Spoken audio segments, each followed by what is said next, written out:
So let us continue the discussion on value of supply. If you remember, in the last lecture we have discussed rule 32 and sub rule 2, where we learned the computation of value of supply in money exchange business. So we have discussed rule 32 sub rule 2. If you remember, I have told you that section 15 subsection 1 is the first main section to compute value. If section 15 subsection 1 is not applicable, then 15 subsection 4 comes into picture. But from both these sections, third is supreme.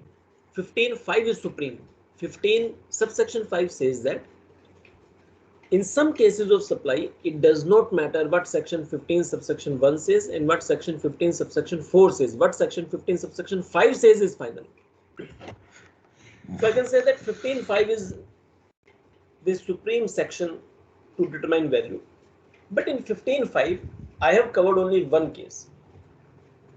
And that case is lottery, related to lottery, gambling, betting. How to compute the value, that is given in rule rule 31A, but section is 15 subsection 5. Apart from these three sections, 15.1, 15.4 and 15.5, in the last lecture I started rule 32. Rule 32 says that in some cases of supply, we are giving you another method also.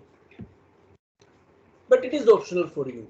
As a supplier, it is optional for you. If you want to apply the value as per rule 32, you can apply. Otherwise, you can choose 15.1 or 15.4 as the case which is applicable to you. I hope this structure is clear in your mind. And within rule 32, I have shown you three different supplies which are covered under rule 32. Out of those 6 different supplies, I have covered first supply in the last lecture, money exchange business. Now I am covering my second supply of rule 32 related to booking of air tickets. So let me share with you the notepad.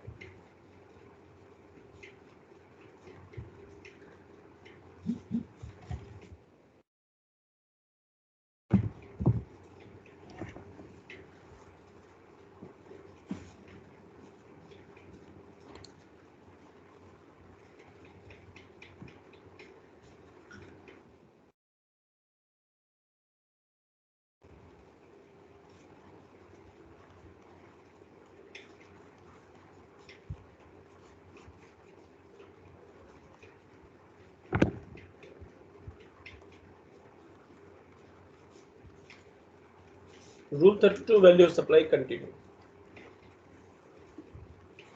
So what I have discussed in the last lecture was rule 32.2, as you can see. This was the last discussion. Now I am discussing rule 32.3. So this is my second service, second supply, rule 32.3.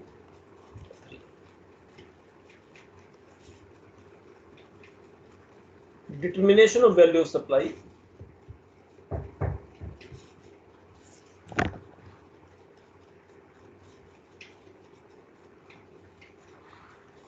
in relation to booking of air tickets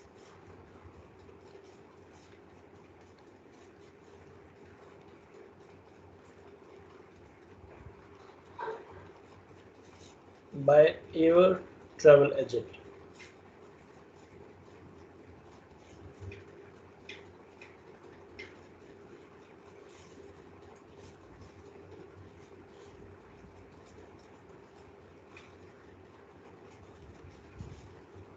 It's not that when you book the air tickets yourself, it is when the supplier, who is the supplier? Agent. So when agent is booking tickets for you, so agent, travel agent is the supplier and recipient is the passenger. Now for this person, how the value of supply will be computed as per rule 32.3. This is what the provisions are. It is very simple. So the rules to compute value of supply R, value of supply is to be computed as follows.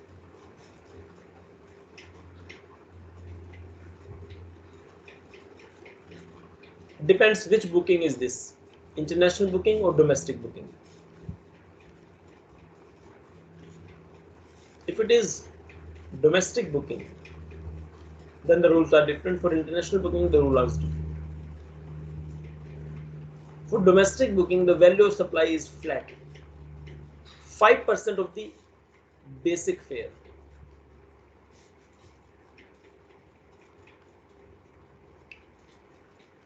For this case, international, it is 10% of the basic fare. That's it.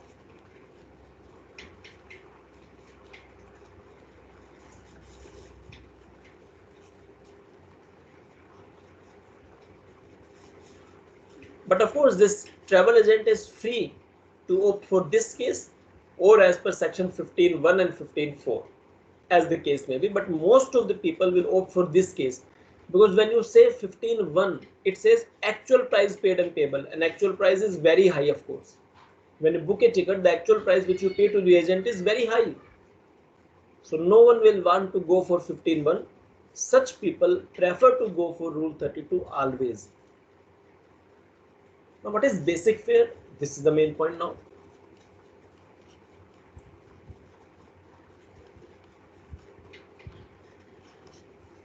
It is basic fare is generally the price. It is generally the airfare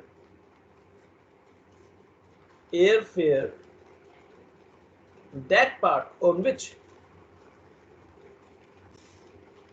commission is paid to the agent by the airlines.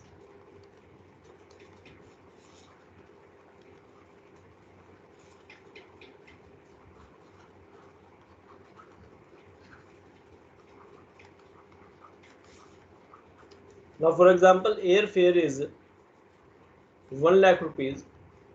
It doesn't mean that 1% commission will be given to the agent on 1 lakh. After this, airline might say that this much is tax, this much is extra, etc., and this much is our income. For example, 60,000 is our income. On this, we will give you 1%. So I'm simply giving you the example that basic fare is air travels fares, that portion on which commission is paid to the agents by the airlines. This is Rule 32.3. Now let me discuss an example.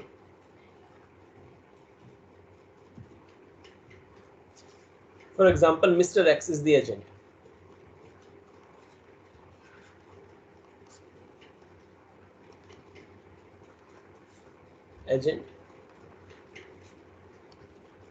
He made the following supplies.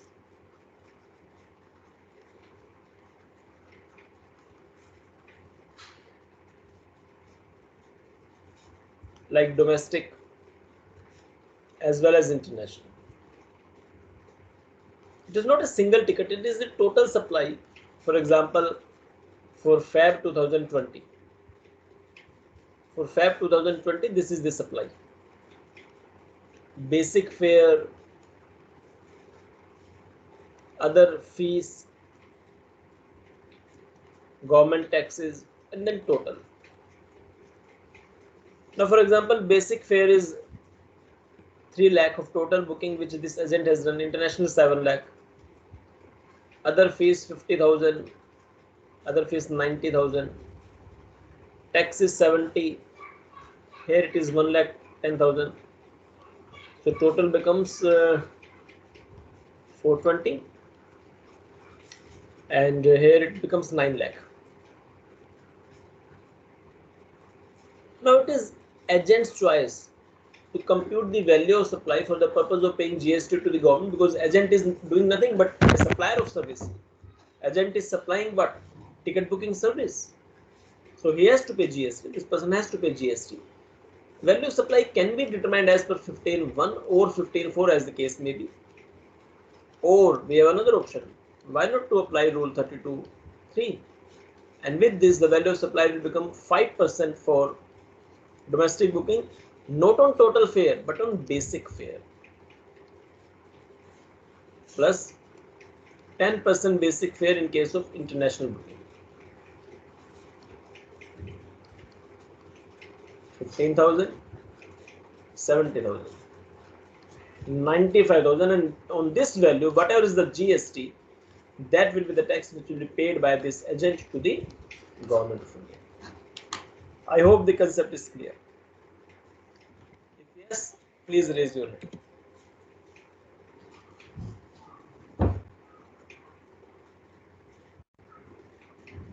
Okay, next concept.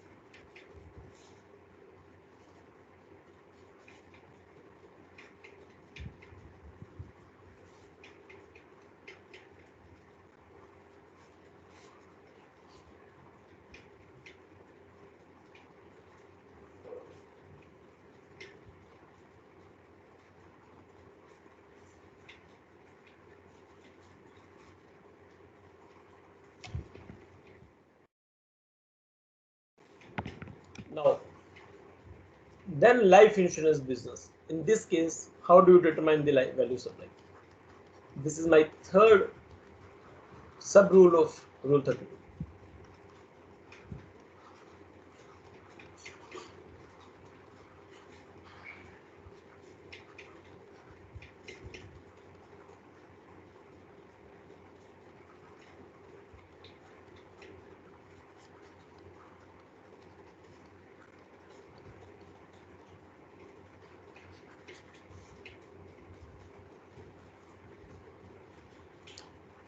Now, in this case, how do you determine the value of supply? So there are three different situations.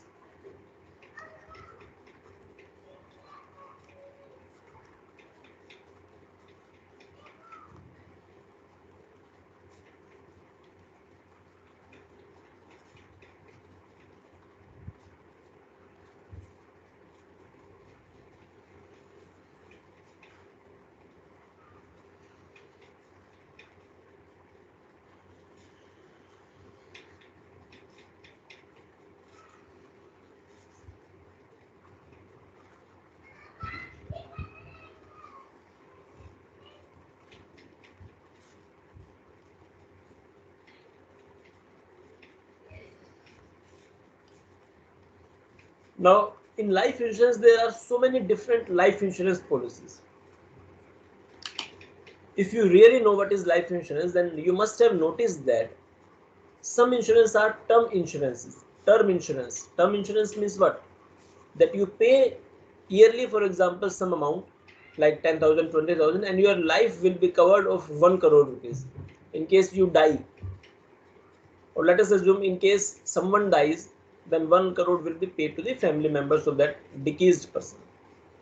But whatever the premium has been paid, that will become lapsed by default. In case someone doesn't die, then after 1 year, that person cannot ask for that premium back. You have to forego that person has to forego the premium completely to cover his life. This is also an insurance which is known as term insurance. It's nothing but life insurance. The name is term plan. There are other types of insurances also where whatever premium has been paid every year, both benefits are given to the person who is paying the premium. Life amount is also covered, and the amount of premium also will be invested somewhere. But in this case, the life amount which will be covered is very less. Like I am giving you the example of term insurance.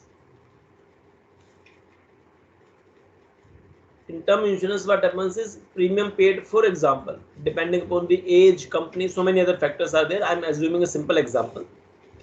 If rupees 10,000 premium paid, it can cover the life till 30 lakh rupees term insurance. But after 1 year, you have to forego this premium. You cannot ask this back. Investment plans are what? Investment plans. Like yearly someone is paying 10,000 premium. Here also life cover will be there, but maybe maximum 1 lakh or 2 lakh. That's it. Why? Because this premium will be invested also, and after some years, amount also will be given back to that person who has taken the life insurance policy. Okay, so there is a difference in this case, but both are life insurance, term insurance and investment plans.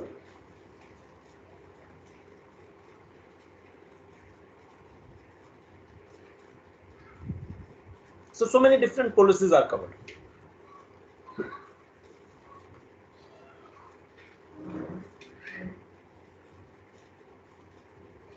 Now within this investment plan, what can happen is that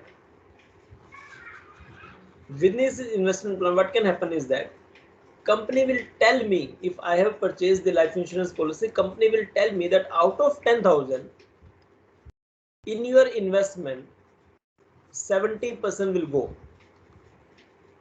That means only 7,000 will be invested and 3,000 we will not invest, that will remain with the company, because for that rupees 3,000 government, that company is giving you some insurance also, some its income also, agents commission, so many things are there. So investment life insurance plan, company will tell you how much percentage of premium will go into the investment. This is one case where the policyholder knows where the amount to be invested is known.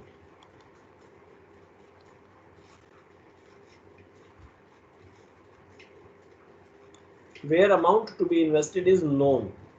But there are some other policies where company will not tell you the amount which they will invest. So there are so many different categories of life insurance policies. Answer of rule 32 depends upon which policy is this. So my first situation is what? So let me write the situation for you, where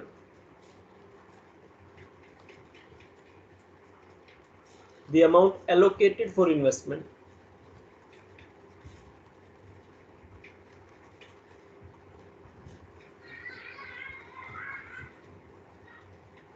on behalf of this policyholder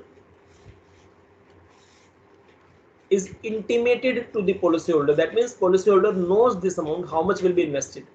Where the amount allocated for investment on behalf of the policyholder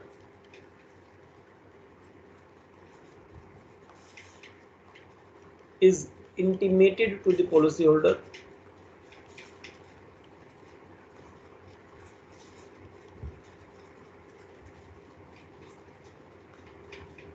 at the time of supply. When you are selling the life insurance policy, if at that time you know, this company knows at that time that this amount will be told to the policyholder, that out of this much amount which you are giving to us as your premium, we will invest only 80% or only 30%, only 20%, only 90%. It depends. So if amount allocated for investment on behalf of the policyholder is intimated to the policyholder at the time of supply of service, then what is my value of supply? Then what is the value of supply? It will be the premium charged minus what? Amount allocated for investment.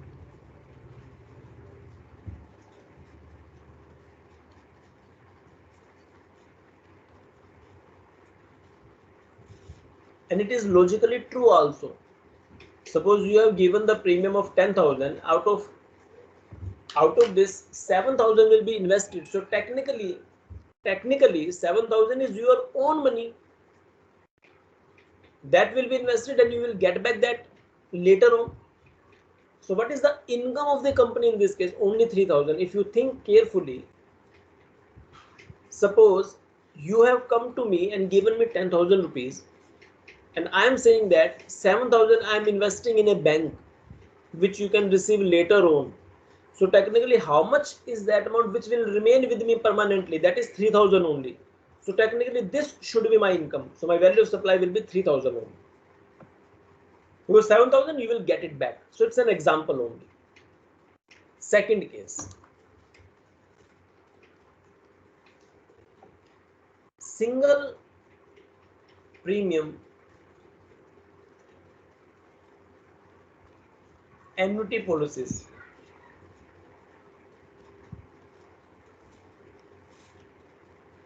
Other than those covered in situation 1.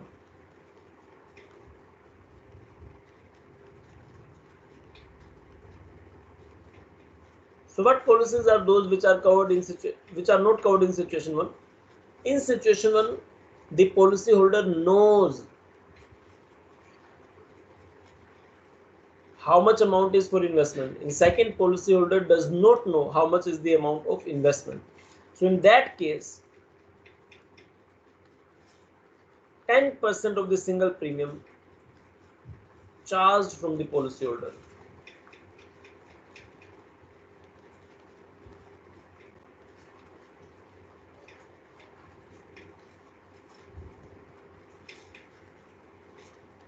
So in this case, it is rational assumption that whatever premium is paid, at least 90% companies will invest in the portfolios and 10% will be remained with them permanently.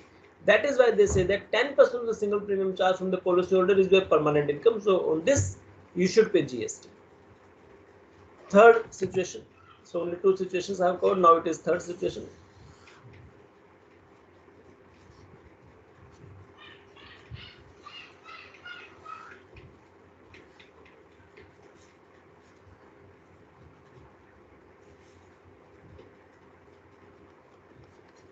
Third situation. Policy is not covered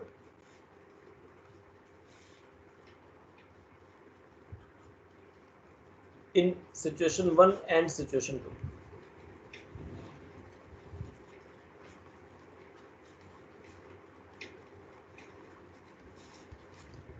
So other than first two category policies, whichever policy is that, in that case, flat answer is 25% of the premium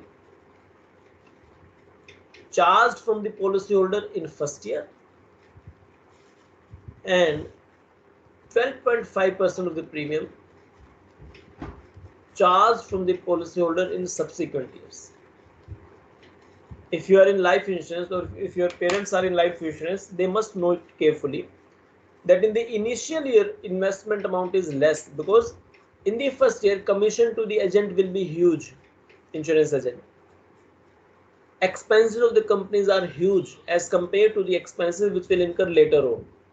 So initially the companies will keep more amount with them and less amount to the investment, but in later years company will keep less amount with them and more amount with the investment. So initially the government thinks that, or the act says that 25% of the premium is your permanent income and in later years only 12.5% is your permanent income. But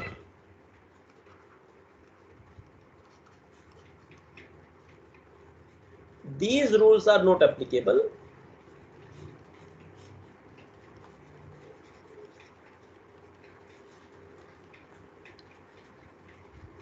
where the entire premium is only to cover life risk. That means I can say these are term insurance. Because in term insurance, 100% will remain with the company. So 100% will become what? Value of supply. But that is not covered under Rule 32(4). For this, I will write separate section 15 subsection 1. So that I will tell you with the help of an example. Now see an example.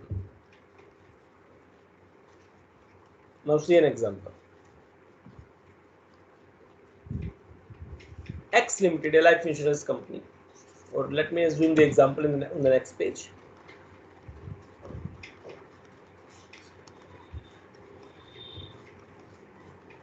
Life insurance company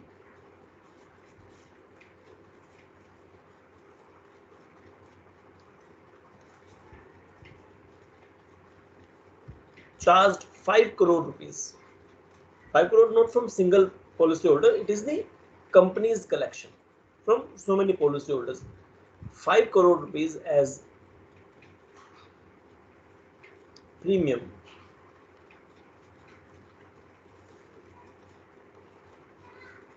for life insurance policies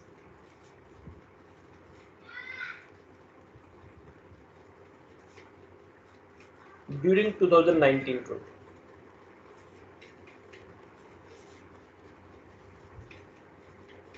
Out of which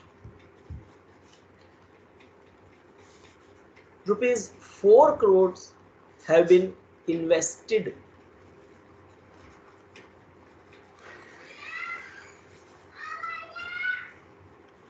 on behalf of policyholders.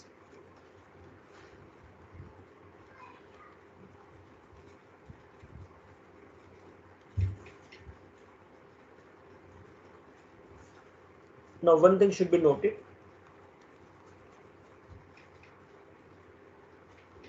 X Limited started its business in 1920 itself.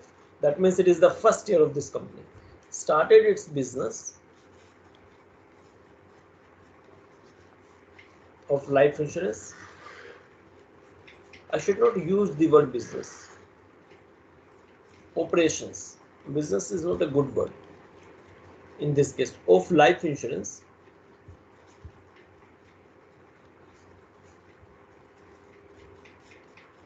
In 2019-20 itself.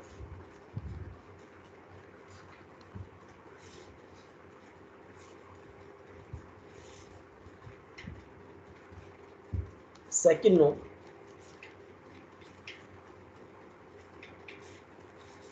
no single premium annuity policy is issued.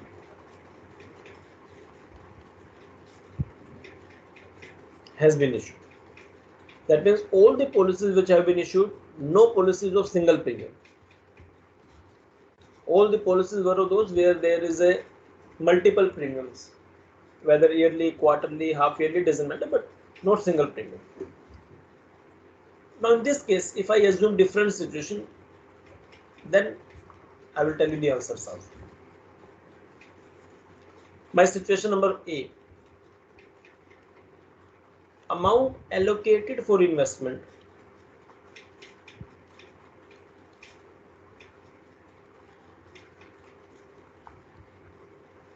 has been intimated to the policyholders.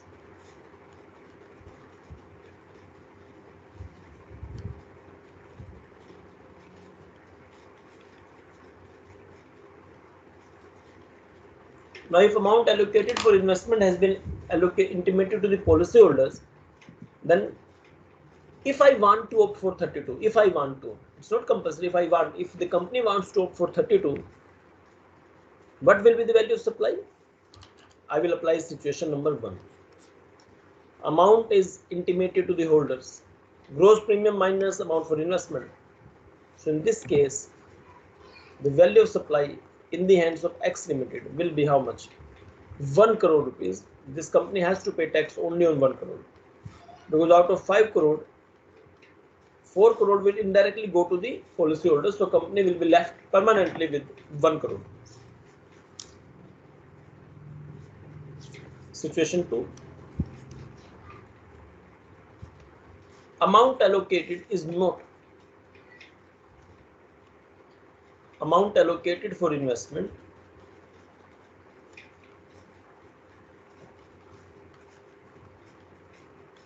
has not been intimated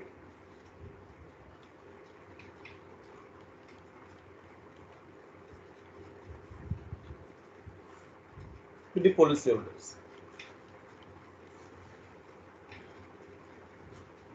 So in this case, what is the value of supply? If it is not allocated for investment, so if it is not informed to the policyholder, then can I apply situation 2? Answer is no. Because situation 2 says it covers single premium annuity policies, and in my example, the company has never issued single premium annuity policies.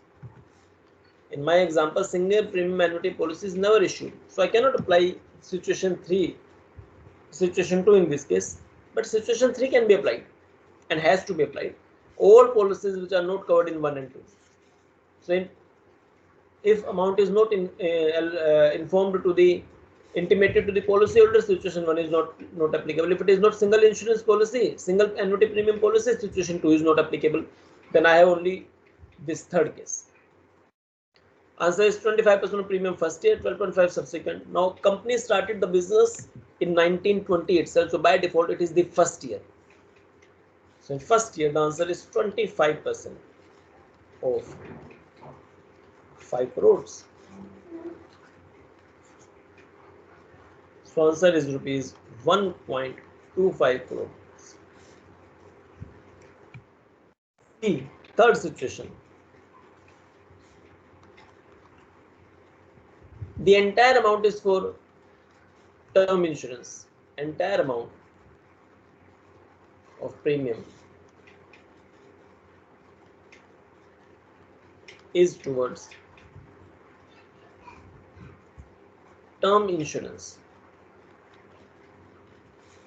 Term insurance means nothing will be given back to the policyholders. Entire amount will be invested. Not invested, entire amount will remain with the company. Then what is the answer? Then I cannot apply rule 32.4. It's not applicable then. If I cannot apply rule 32.4, then I have simple rules, section 15.1, and it says what? Actual price paid or payable. So whatever is the actual premium received, that becomes the value of supply. So value of supply will be 5 crore rupees flat. But section is what you must know. It is now my section 15.1, because rule 32.4 covers only 3 different life insurance policies and not term insurance.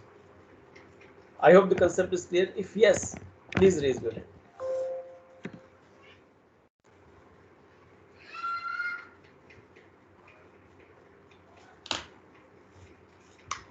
Okay, next point.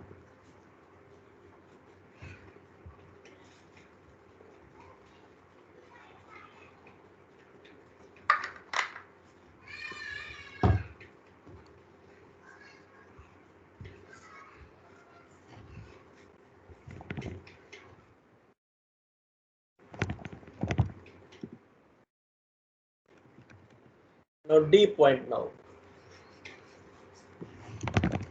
Determination of value of supply in second-hand goods. Value of supply in relation to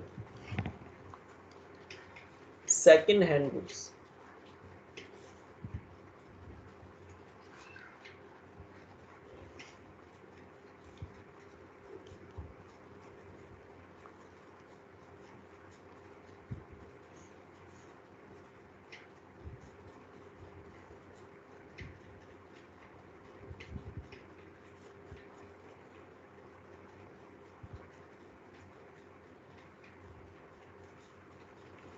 Now, do you know why there is a need to know second-hand goods detail separately under Rule 32?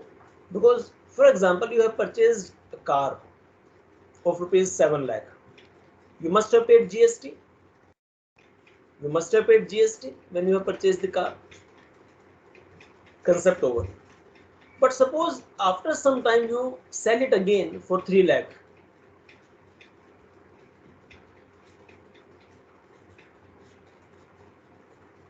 Don't you think that if on this again selling you apply GST, it becomes double taxation? It becomes double taxation. Because the final product of 7 lakh, when already it has been taxed, when it is sold again, why it should be taxed again? This is the concept. I hope you are understanding my point. Finally, when I purchased some good, I paid the tax. Then if I resell it, why should I pay the tax again on that resale value or this resale value? So charging the GST again on 3 lakh is wrong technically. You take the example of Cars 24, a company which deals in selling and buying second-hand cars. If Mr. X has purchased a car for 7 lakh 3 years ago, for example, 18% is GST.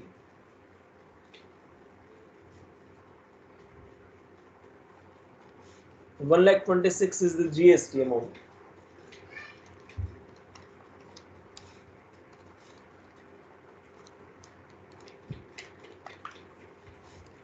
So the total amount which Mr. X has paid was, after some time this car was sold to Cars 24 for rupees 3 lakh. Do you think that again 18% tax should be charged, 54,000? And the total value should be 354? Answer is not correct logically. Logically, it is not correct because final product, when final tax has been paid, GST charging again would be wrong conceptually. Wrong conceptually. Why it should be charged again? That is why government gives you a special rule to compute the value of supply in case of second-hand goods. Now, what is that special rule?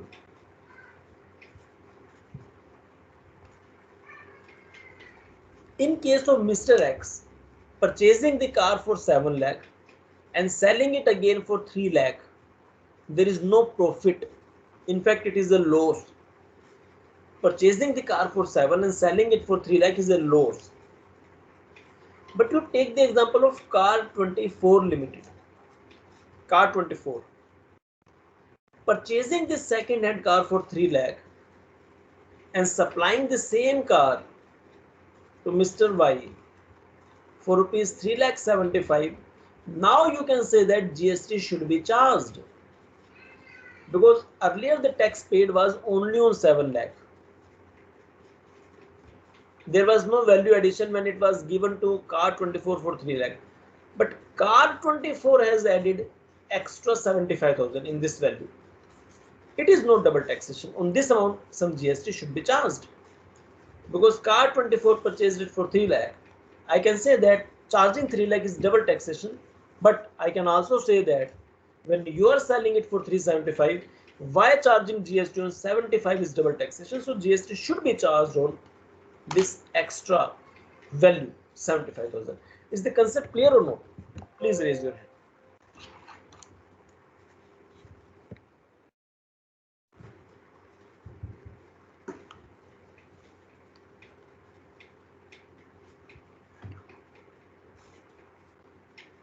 Wait a second, my system got hang.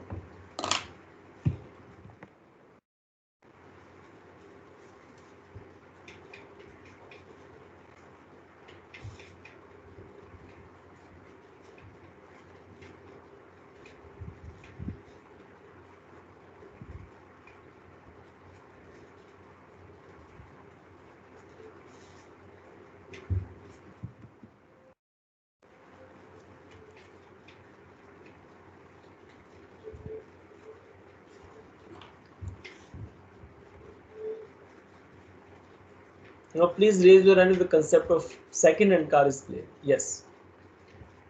Okay.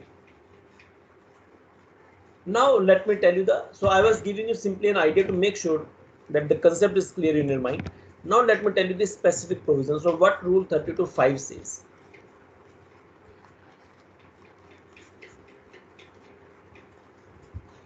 Value of supply in case of second-hand goods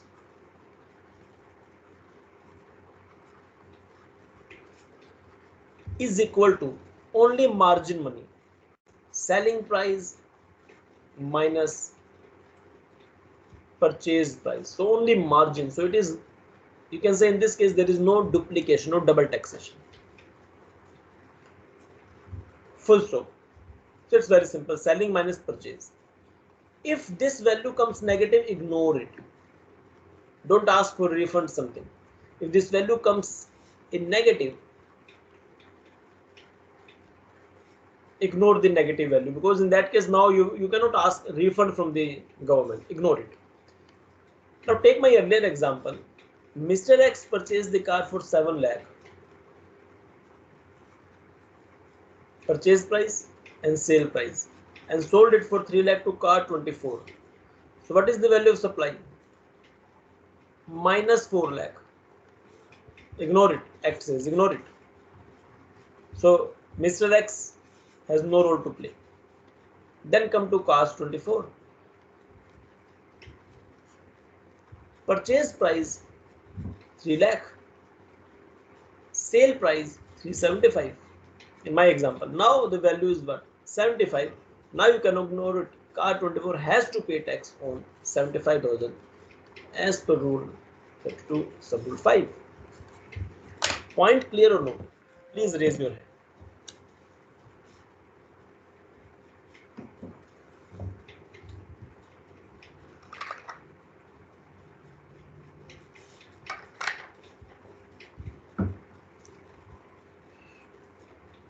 Now let me tell you precisely what is the rule, but it is not so easy. Now I am ignoring this example.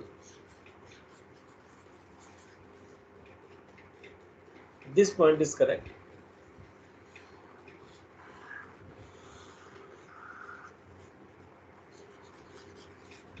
But it is not so simple.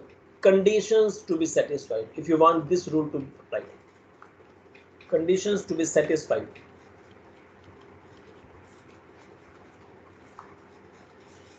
For rule 32.5.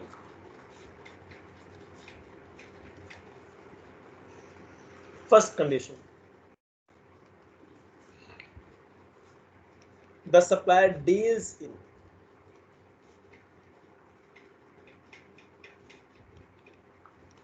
buying and selling second-hand goods. This is first theory condition. Buying and selling second-hand goods. So in my example, when Mr. X was selling the car, by default Mr. X cannot apply this rule because Mr. X was a normal human being and not a business in this case, businessman of not a dealer in selling and purchasing second-hand goods. So by default, I have made this rule 32.5 inapplicable to Mr. X of my example. But for car 24, this condition is satisfied. Car 24 is dealing in buying and selling second-hand goods. Second point, company has made a taxable supply.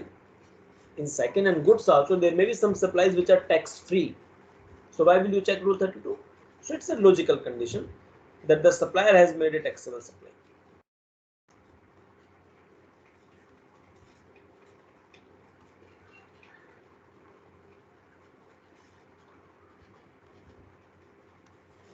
And third point is that supplier has not availed ITC.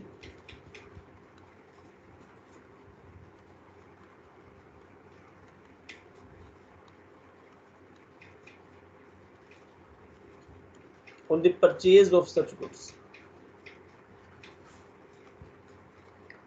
So this is theory condition. Now in my example, let me assume that suppose car 24 has given some tax. Suppose car 24 has given some tax on 3 lakh rupees. Suppose when car 24 has sold this car for 3 lakh 75, at that time whatever is the tax on 375, if company has taken 54,000 as ITC, then government says don't come and ask for margin money then. I hope the point is clear. Let's assume that car 24 purchased the car for 3 lakh and paid 18% tax, for example. Now when car 24 is selling the car at 375 and collecting the tax at 18% same rate, which will be 67,500, and if at that time company has deducted car 24 54,000, so the tax which will be paid will be 13,500. Then in that case government says that then you don't ask to compute the value of supply by this logic, selling price minus purchase price. Then government says if you are taking ITC, then compute the tax on the final output value, final sale value, not on the margin money. That's it. Now let me discuss an example with you. Small example. After this, my topic of this point will be over.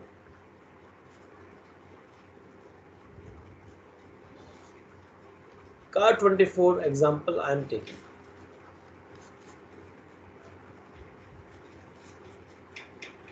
Or there is no need for new example. The same example can be applied. That if car 24 is purchasing the product for 3 lakh, supplying the car for 375, then the difference margin money, only 75,000 can be taken as value of supply, and on this margin money whatever is the tax that can be paid by the car 24 to the government, because this is the value addition of the car 24. So in that case you cannot put a blame on the government that you are charging double taxation. Answer is no. because the earlier value was 7 lakh and this 75,000 is new value addition on which there should be a GST. That's it. Next point. Let us wind up this topic today. I hope you are willing to wait for 10 minutes more. Next point. Yes. What is the value of supply? This is my next sub rule of 32. Determination of value of supply in case of redeemable vouchers.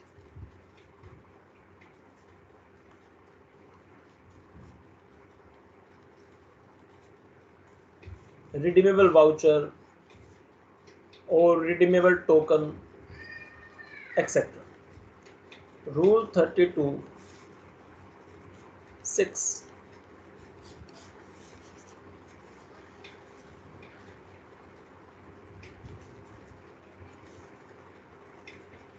It is very simple.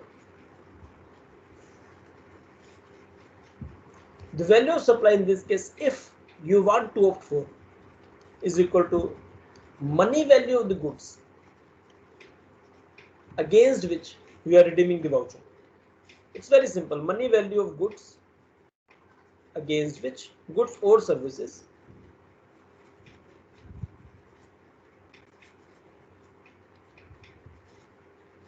against which vouchers are redeemed. So it's very simple. I'm not assuming any example also. Otherwise, if you want to assume the example, the simple is, suppose you got a voucher of 2,000 rupees where you can go in any restaurant and can have dinner.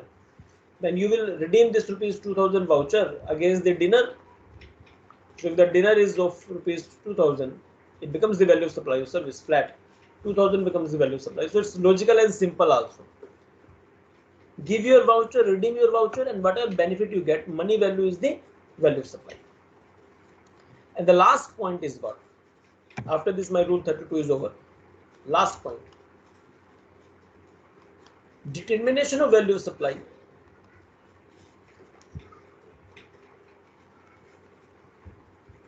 services provided by, it's only not for goods, it's for services, provided by notified service providers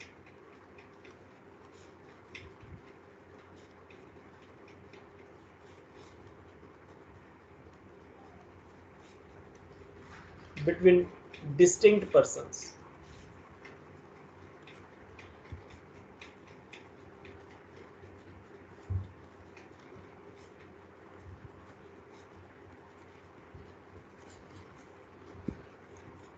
When service is provided between distinct persons, so for example, this person is a distinct person, X Limited. I should not use the word then limited, human being.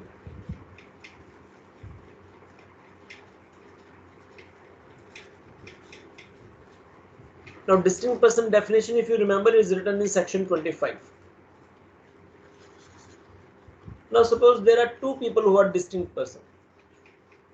Who are distinct person who are having same PAN number. Okay, who are having same PAN number is distinct persons. So, Mr. X, a chartered accountant having an office in Delhi, and again Mr. X, chartered accountant, office in Mumbai, Delhi, but both are having same PAN number. So in this case, these two are distinct persons. These two are distinct persons. I hope you remember. Notified means not every service is covered. Between distinct person is every service is not covered. Government can notify. It's only a theoretical provision. Government can notify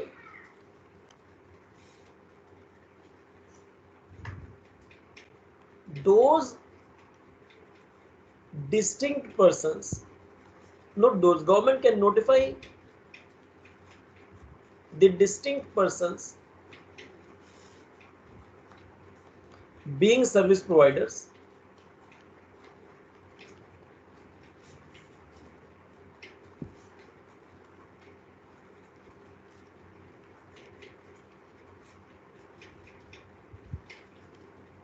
who have to take the value of supply as nil, who have to take the value of supply as nil, provided to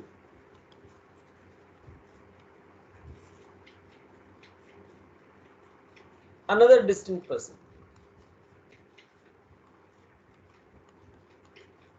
Now in this case, distinct person becomes what?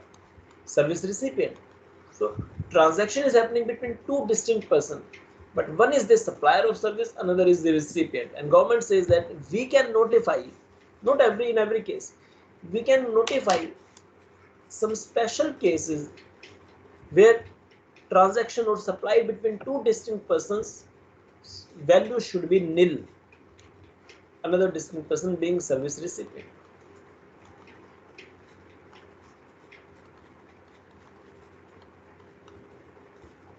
Nil.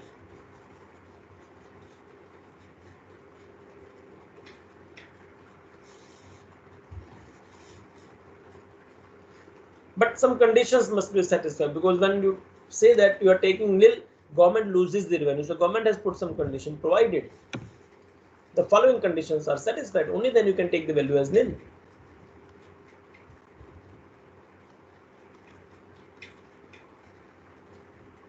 Provided the following conditions are satisfied. First condition is what? ITC is available. This is first thing, that input tax credit is available. Second, supply is without consideration.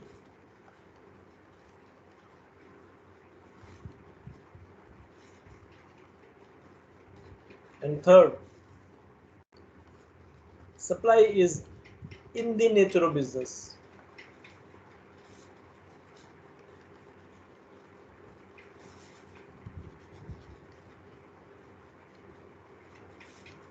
So when related to business, without consideration, my value should be taken something, it should be taken as nil, because ITC is also available. So if ITC is available, then government says there is no problem, you should take the value as nil, because the recipient will claim ITC then. So ignore that point. Only remember this point is that in some special cases of supply of services between two distinct persons, if these three conditions are satisfied, the value of supply has to be taken as nil. With this, I have covered rule 32. So let us spend 5 more minutes and let us wind up this topic.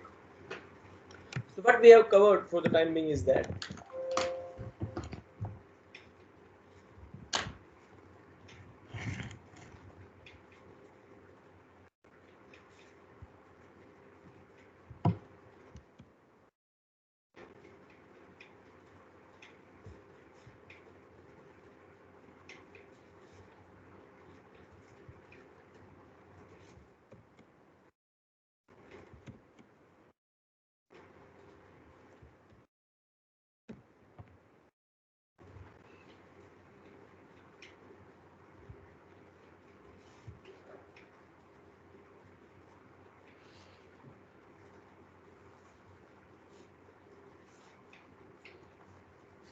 so today I will wind up this topic. So we wait for 5 more minutes. Let me wind up this topic.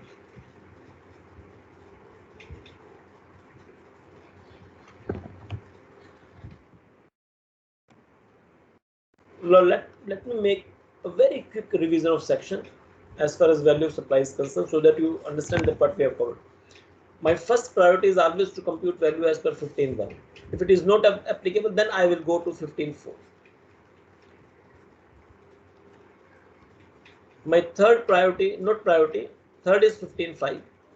But in 15.5, I will not even check what 15.1 and 4 says. Those are irrelevant. If it is 15.5, then it is always 15.5. And in this, there are two services. One is covered under Rule 31A, notary. Another is Rule 33, which I have not yet covered, pure agent. I have not yet taught you pure agent, and for your level, you can ignore this service of pure agent. Ignore it. In 15.4, which rules were covered? Rule 27, 28, 29, 30 and 31.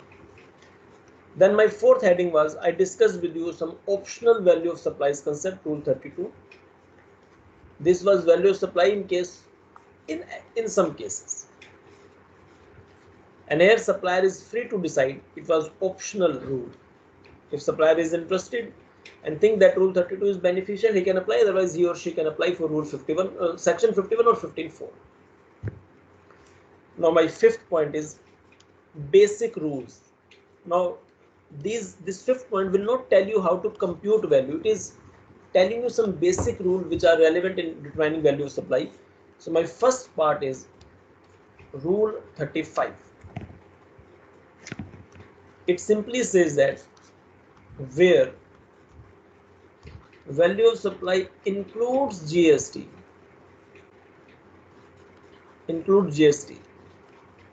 then in this case, how do you determine value of supply? It's very simple. Total value divided by 100 plus GST rate multiplied by 100. That's it. That's it. There is no problem. Anyone can compute it. For example, it's like what? Sale, purchase and profit margin. So if rupees 200 is the total value and it says it includes GST of 18%. So that means it is the value of how much? 100 plus 18 multiplied by 100. So it will tell you the exact value. 169 is the value exactly. This 200 was also the value, but it includes GST. So this rule is simply telling you to convert the value without GST. This is the value again, but it is without GST. Very simple. So the difference is GST. How much? 200 with GST minus 169 without GST. So exact GST is 31 rupees. That's it. So that much is sufficient. With this, our topic value of supply is over from our level. In case you have any problem, please ask. Otherwise, raise your hand.